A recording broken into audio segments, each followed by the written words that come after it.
आदित्य राज दिल्ली से। महाराज जी, आपके चरणों में दंडवत प्रणाम। महाराज जी, मैं विगत 3 वर्षों से एक एग्जाम की तैयारी कर रहा हूँ, लेकिन मेरा मन विचलित रहता है और मैं कभी भी नियमित अपना संपूर्ण ध्यान केंद्रित नहीं कर पाता। हाँ भैया, देखो, मन को लेकर के नहीं चलते। ये मन एक बिगड़ेल बच्चा है। ये बच्चा नहीं, वो कहो गुनगुना में खेल रहा है, कहो कार में खेल रहा है, कहो सब खिलौने फेंक करके मम्मी की गोद में आ रहा है, कभी सोच करके मल में ही खेल रहा है। बच्चा है ना, बिल्कुल बच्चे जैसा बिगड़ेल बच्चा, जिद्दी बच्चा, ये मन है। इसको फुसला के डांट के एक लक्ष्य पे लगाया जाता है। अब इस पे चलो कि ये जैसा कहे वैसा चले। आज तक कोई भी इसके कहने से सतमार्ग में नहीं चल पाया। ये बहुत बेईमान है, बहुत ही छलिया है। ये ऐसा छल कर देगा कि आपको सिद्ध बना देगा, काम हो गया, और दूसरे मिनट में वहां खड़ा कर देगा जहां बहुत दूर हो परमार्थ से। तब लगेगा ये क्या है, मैं तो समझ रहा था मेरा काम बन गया, काम पहुंचा दिया। इसलिए मन के अनुसार नहीं चलते, मनमुखी नहीं, गुरुमुखी चलते हैं। संतों की आज्ञा, गुरुजनों की आज्ञा पर मन को चलाते हैं, तब जाकर के लाभ प्राप्त होता है। मन के अनुसार चलने से नहीं हो। मन का तो बहुत विचित्र खेल है, सबको रोना पड़ता है, ये इतना विचित्र है, बहुत ही, मतलब हार करके, मतलब आप लोग तो अभी जीतने का प्रयास ही नहीं कर रहे। जो जीतने का प्रयास करते हैं वो कई बार इसको घुटने पे लाते हैं, फिर वो चित्त फेंक देता है, फिर वो हार करके सोचते प्रभु मैं हार गया, आप तो कुछ करो। हर जुक्ति लगा के हार गया। 10 वर्ष ठीक चलेगा, 10 वर्ष, और 10 मिनट में 10 वर्ष की कमाई में आग लगा देगा, 10 मिनट में। इतना बड़ा शैतान बच्चा है, इसलिए बहुत सबल। अच्छा, इसको छोड़ नहीं सकते, जा, मतलब नहीं रखते, जी नहीं पाओगे। वो एक ऐसा अपना अंग है जिससे हम अलग भी नहीं हो सकते और जिससे हम मिल भी नहीं सकते। अगर हम मिले तो नाश कर देगा, अलग हुए तो जला के राख कर देगा। देखो ना, मन से अलग होके मन ऐसी मार देगा कि लगेगा कि भगवान और सब गुरु एक तरफ। पहले भैया तू बता तुझे चाहिए क्या, सब इसी में तो फंसे। आज हमें घुमाओ, चलो भैया घूमो। आज हमें दिखाओ, चलो भैया देखो। आज हमें ये भुगाओ, तो चाहे पैसा लगे चाहे जूता चले। नहीं, लोग जानते हैं ना, ये अगर काम किया तो हमारे डंडा भी चलेंगे, अपमान भी होगा, जेल भी मिलेगी। लेकिन मन ने कह दिया कि हमको ये देव, तो उस लाडले बच्चे के लिए, उसके लिए चल दिया, वो पूरी जेल जिंदगी भर भोगा। बहुत विचित्र है ये मन।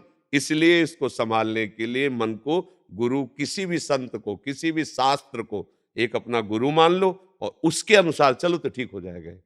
और नाम जप के बिना मन को रोकने की ताकत नहीं पा सकता कोई। ये असली बात समझ लो।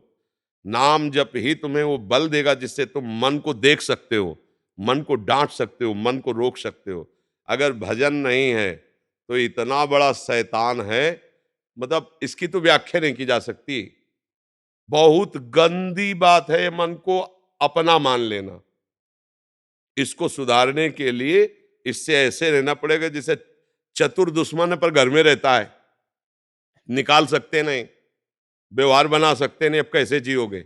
ये कला आती है संतों से, युक्ति से मुक्ति, कि ये इसको निकाल सकते नहीं, तो तुम्हारी सामर्थ्य नहीं, और इससे सपोर्ट किया तुम्हारे जाओगे। अब बोलो क्या करो, ऐसे ही सब फंसे, सपोर्टे में तो फंसे। जितने अस्पताल भरे, जितनी जेलें भरी है, मन के सपोर्ट में ही भरी है। अस्पताल, रोग हुए तो मन का सपोर्ट किया, पाप बना, आप कर्म भोगना पड़ रहा है। इसी के सपोर्ट के कारण तो भोगना पड़ रहा है। सपोर्ट करो तो मरो, सपोर्ट न करो तो जलो। रात दिन जलाएगा, डिप्रेशन में पहुंचा दे। ये बहुत बड़ा फंसाव है। गुरु की कृपा से जिसने मन पर लगाम लगा दी, जीत गया, जीत गया, बस ये बात है। इसको जीतना पड़ेगा भैया, नहीं ये कहीं एक जगह नहीं लगता। राम में लगाओ, कृष्ण में लगाओ, हरि में लगाओ, काम में लगाओ।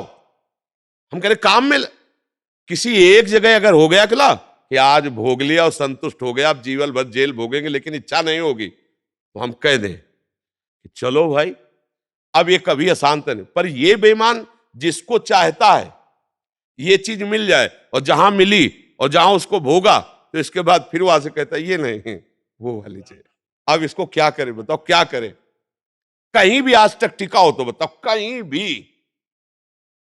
अगर उसे कहीं नहीं मिलता तो फिर वही, फिर वही, फिर नई लालसा, फिर यही राह से तो समझना होता है। यही तो सबको मारे डाल रहा है। यही पूरा जन्म बर्बाद कर रहा, पूरा जन्म। सारा खेल इसी नेता का है। मन नेता है ना इंद्रियों का, सारा खेल वही किया। तभी कहा गया मन मार्या तन बस में कि ना हुआ भरम सब दूर, बाहर से कछ दिखत लाए अंदर चमके नूर। आपो त्याग जगत में बैठे नहीं किसी से काम, उनमें तो कछ अंतर ना संत कहो चाहे राम। कसौटी कस के जीवन को भगवान में समर्पित करना भैया, त्राहिमाम वही रक्षा करे तब होता है, ले तो धज्जियां उड़ा देता है मन। ऐसे थोड़ी, जो सच्चाई से चलने वाले साधु महात्मा है वो साधकों को क्यों प्यार करते, इसी से कहते भैया तुम्हें प्यार करने वाला इस सृष्टि में कोई नहीं मिलेगा, एक गुरु कृपा ही तुम्हें संभाल सकती है, आगे बढ़ो। कोई नहीं, कोई सपोर्टर नहीं है, कोई सपोर्टर नहीं, कोई शब्द कह दिया, कोई नहीं। जहां देखो साधक के सामने कोई अपनी प्रभुता बता रहा, कोई अपना ज्ञान बघार रहा, कोई उसकी सुन रहा है क्या कि उसकी दशा क्या है, उसका इस दशा से कैसे निवारण हो, वो केवल भगवान जानते हैं। और अपनी किसी से दशा कहना भी चाहे तो इधर की उधर, उधर की उधर, वो रास्ता नहीं मिलता, वो केवल ऐसे मिलता है, हे नाथ आप इस, तब वो मार्ग दे देते हैं, तब वो युक्ति दे देते हैं कि मन को कैसे पटकना है।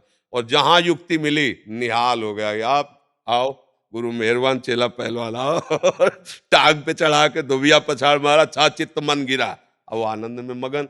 अब हम नहीं जानते दांव पेच, तो जहां चाहता वहां पछाड़ के गिरा देता है। इसलिए नाम जप करो और धर्म से चलो और भगवान का सहारा ले लो, वो जिता देंगे। वो मूर्ख से वेद पढ़वा दे, मूर्ख जो ककारा नहीं बोलना चाहता वो वेद पढ़ ले, भगवान की सामर्थ उनकी। मुकम करो थी वाचालम पंगुम लंघते गिरिम, लंगड़े से पहाड़ फंदवा दे। यत कृपातम हम बंदे परमानंद माधव, भगवान का आश्रय और नाम जप ये सब ठीक कर देगा, कोई कहीं भी हो। नहीं तो मन देखो प्रवचन करने से नहीं शांत होगा, प्रवचन सुनने से नहीं शांत होगा, दान पुण्य से नहीं शांत होगा। बहुत चतुर है, मंदिर में दर्शन करते हुए गलत सोच लेगा, भगवान को फूल चढ़ाते हुए वही गलत सोच। ये छोटा मोटा थोड़ी है मन, ये भगवान को भी गलत साबित कर सकता है, मन भगवान को भी गलत साबित कर सकता है। इसकी चक्कर में जो फंस गए तो धज्जिया अच्छे अच्छे कांपते इससे, यह ऐसा देवता है। और गुरु कृपा पात्र से ये मन कांपता है, बस एक ही शब्द है, गुरु कृपा ही केवलम। वो युक्ति गुरु से मिल गई तो मुक्ति जेब में रखी हुई, युक्ति नहीं तो पटकन पटकन ही है, पटकता रहता है बड़े बड़ों को। मन बहुत बलवान है।